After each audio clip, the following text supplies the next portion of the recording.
Be me, just a regular woman trying to navigate the world. For years, my social life was basically set in stone. I had my group. It was me and the guys, Sean, James, and Ricardo. We'd known each other forever, since we were all awkward teenagers. Sean was my best friend, the one I could talk to about anything. We had a bond that felt unbreakable. James was the cynical, pragmatic one, a little rough around the edges, but loyal. Ricardo was the chill one, the group's easygoing core. He just wanted to grill burgers and play video games. For a long time, it was perfect. I was one of the guys. They treated me like a sister. I never felt weird being the only woman in the group. Our hangouts were the usual stuff.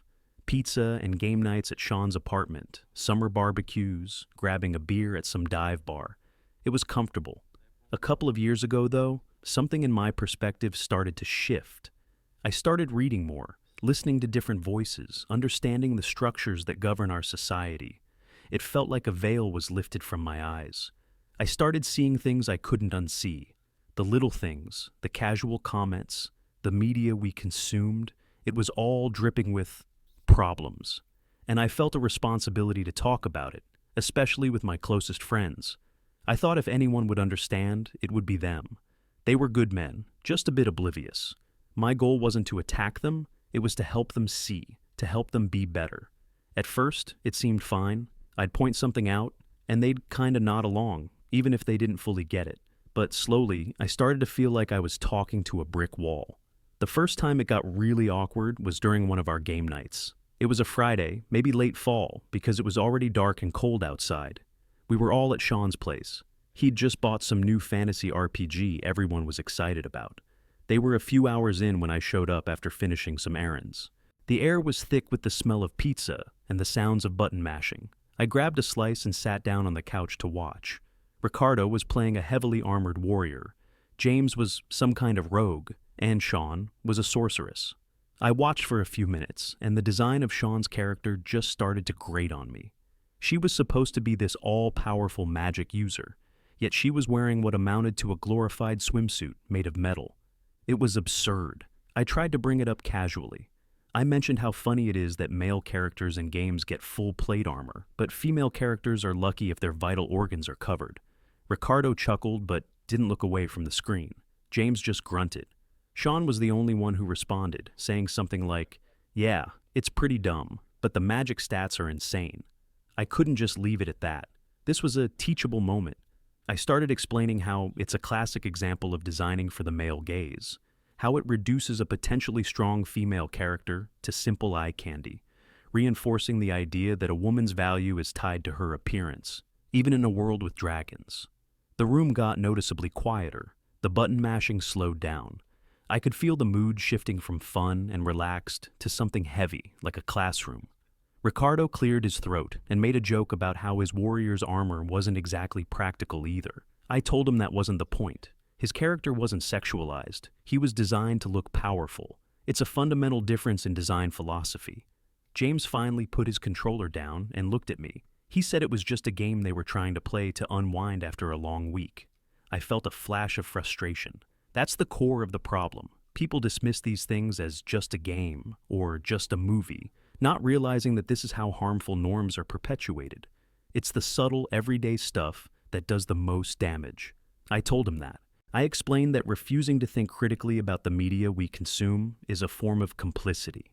Sean, trying to be the peacemaker as always, suggested we just take a break and put some music on. The energy was completely drained from the room. They soon made excuses about being tired and the night ended early.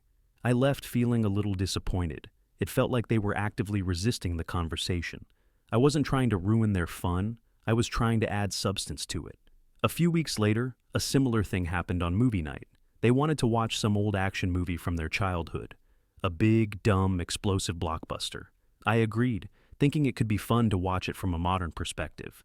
It was worse than I remembered. The main female character was literally a trophy to be won. She had no agency, no goals of her own.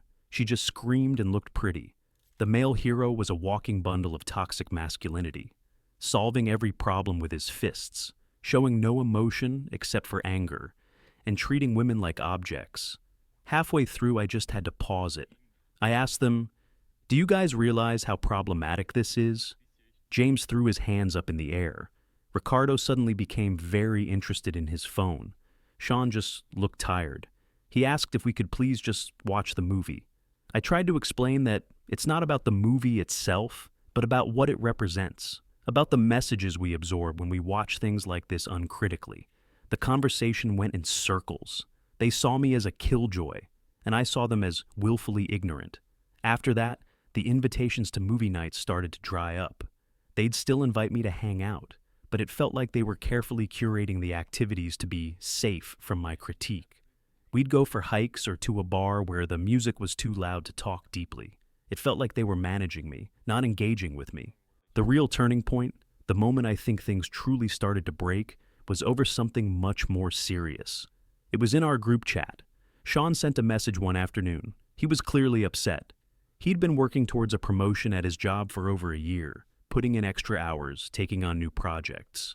Everyone knew he deserved it. He wrote that they gave the promotion to a woman from another department. He said she had less experience and had been with the company for a shorter time. He was venting. He felt defeated and invisible. He was looking for support from his friends. James and Ricardo sent messages like, "That's terrible, man," and "You were robbed." I saw the situation differently. I saw the bigger picture. I took a moment to compose my reply. I wanted to be gentle but firm. I wrote back that while I understood his personal disappointment, he should try to see it from a systemic perspective. I explained that his industry is notoriously male-dominated, and that sometimes companies make these kinds of decisions to address historical imbalances and promote equity. It might not feel fair on an individual level, but it could be a necessary step towards a more just workplace for everyone. I ended by saying that this was an opportunity for him to check his privilege and understand that the world isn't always designed to benefit him. I hit send, feeling like I had offered a difficult but important perspective. The chat went dead silent, not a single reply. Not from Sean, not from James, not from anyone. My message just sat there, a block of text in a sea of silence. For the rest of the day, no one wrote anything. The chat was frozen. I told myself they were probably just processing what I said. It's a complex topic. It can be uncomfortable to confront your own privilege, but a part of me felt a cold knot forming in my stomach. Sean was my best friend. He was hurting, and my first instinct was to give him a lecture on social justice. Maybe the timing was off. Maybe the delivery was too blunt. But the message itself was true, and I believed he needed to hear it. A week went by, and things were palpably strange. Conversations in the chat were short and superficial. Plans were vague. Then James sent out an invite for a barbecue at his place. He said it was time to finally take advantage of the good weather, and he mentioned he was bringing someone he wanted us to meet, his new girlfriend. I was happy for him. James had a tough time with dating. He was guarded and a bit cynical. I hoped this new person would be good for him.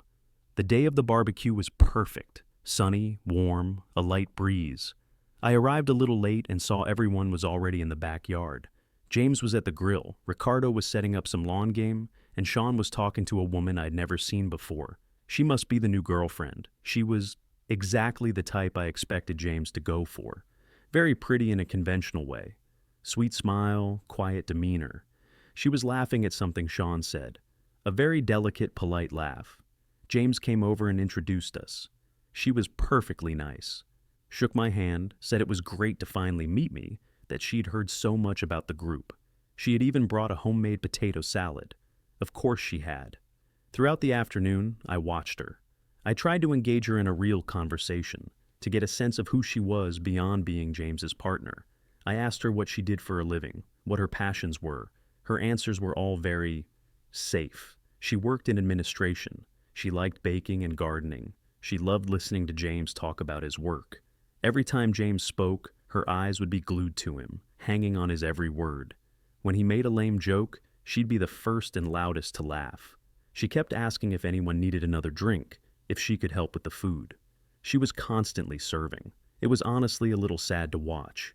She was erasing herself to make him feel bigger. At one point, we were sitting at the patio table, and I tried to connect with her on a deeper level. I asked her in a friendly tone if she ever felt like her own identity got lost when she was so focused on supporting her partners. She looked confused, then glanced at James as if for permission to speak. He gave her a reassuring nod. She just smiled and said that she loved supporting James and that his happiness made her happy. It was like talking to a doll programmed with stock phrases from the 1950s. Later, James was telling a long, rambling story about a problem he solved at work. I could see Ricardo was bored, and Sean was just politely listening. But his girlfriend was completely captivated, her expression full of awe. It was so performative. I couldn't help myself.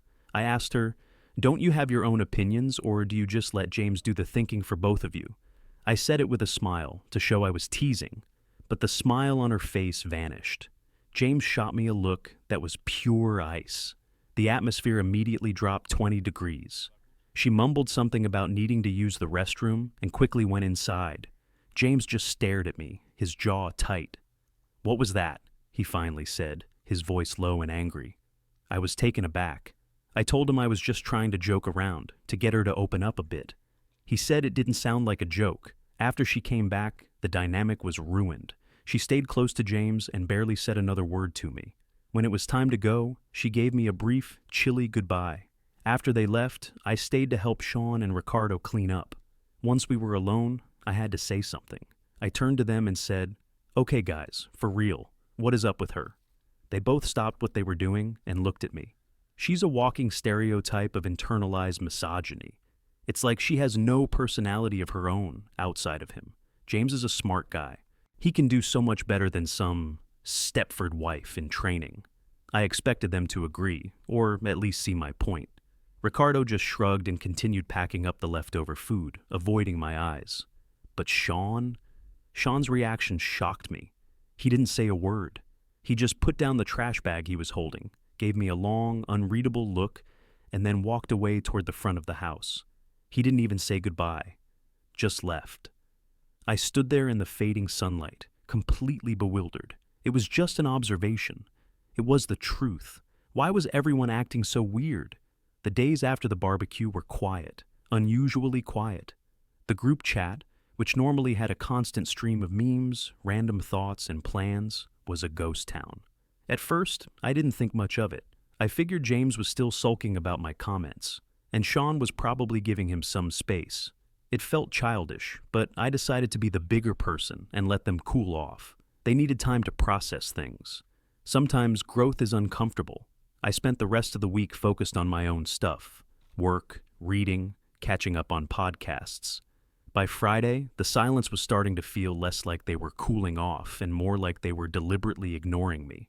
I decided to break the ice. I posted in the chat, "Anyone up for game night tonight? My treat on the pizza."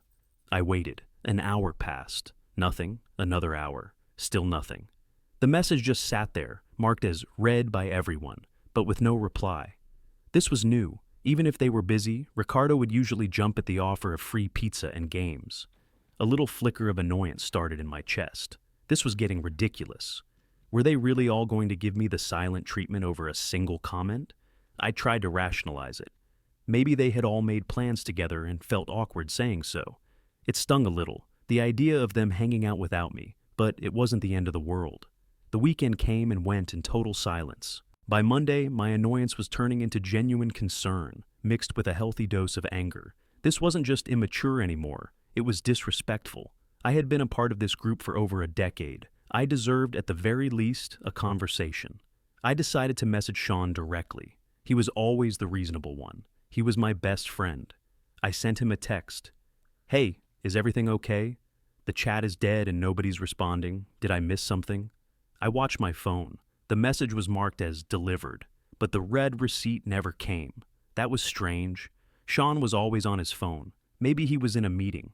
I gave it a few hours. By the evening, it was still just sitting there, delivered but unread. The cold knot in my stomach was back, and it was tighter this time. Something was wrong. This wasn't just them being moody. This felt coordinated. I scrolled through our old conversations. Years of friendship, jokes, late-night talks about everything and nothing. Had I really misjudged the situation at the barbecue so badly? I replayed it in my head. My comments were pointed, yes, but they came from a place of concern. I was worried about James, and I was trying to empower his girlfriend to find her own voice. It was a feminist act, an act of solidarity, and they were treating me like I had committed some unforgivable crime. It was Tuesday night. I was at home, trying to watch a show, but I couldn't focus. My mind kept circling back to the silence. It was an active silence now, a weaponized silence. I picked up my phone, my thumb hovering over our group chat icon. I needed to see if anyone had finally said anything. I opened the app. I scrolled to where the chat usually was. It wasn't there. I blinked, thinking I must have scrolled past it. I scrolled up and down again, more slowly this time. The chat, the one named Bro Time, that had been a fixture on my phone for years, was gone. My heart started to beat a little faster.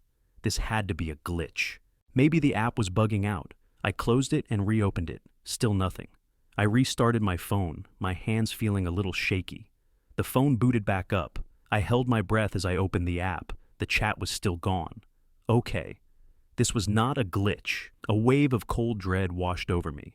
You don't just accidentally delete a group chat for everyone. Someone has to remove a member. They had removed me. My mind raced. I opened up the gaming app we all used, the one with our dedicated server for voice chat. I looked at my server list. It was gone too. It was like I was being systematically erased from our shared digital spaces. The panic was real now. This was a deliberate, unified act. I had to talk to someone. I had to know why. I went straight to my messages with Sean. His text was still sitting there, unread. I typed out a new one, my fingers fumbling with the keys. "Sean, what is going on? Why am I kicked out of the chats?" I sent it. Delivered, not read. I couldn't wait. I messaged James next. I didn't even try to be nice. "Seriously? Kicking me out of everything because I made a comment about your girlfriend? That is beyond pathetic." Delivered, not read. My last hope was Ricardo. He hated conflict. He wouldn't be a willing participant in this. They must have pressured him. "Ricky, please, just tell me what is happening. Why is everyone doing this?" Delivered, not read. I sat on my couch, staring at the 3 separate chat windows on my phone. 3 messages sent out into the void. 3 walls of silence. The minutes ticked by. 5 minutes, 10, 20. The silence was my answer. It was the loudest, cruelest answer they could have given. They weren't just mad. They had abandoned me. All of them. Together. They must have made another chat without me. The thought was a punch to the gut. They were probably in there right now, talking about me, validating each other's decision to cut me out.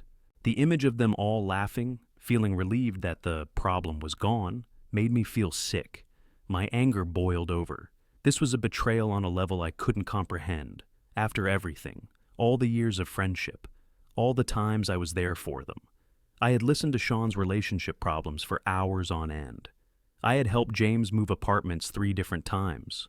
I had proofread Ricardo's resume for him. I wasn't just some lecturing shrew. I was their friend, wasn't I? I decided I couldn't take the passive silence anymore. I needed to hear a voice.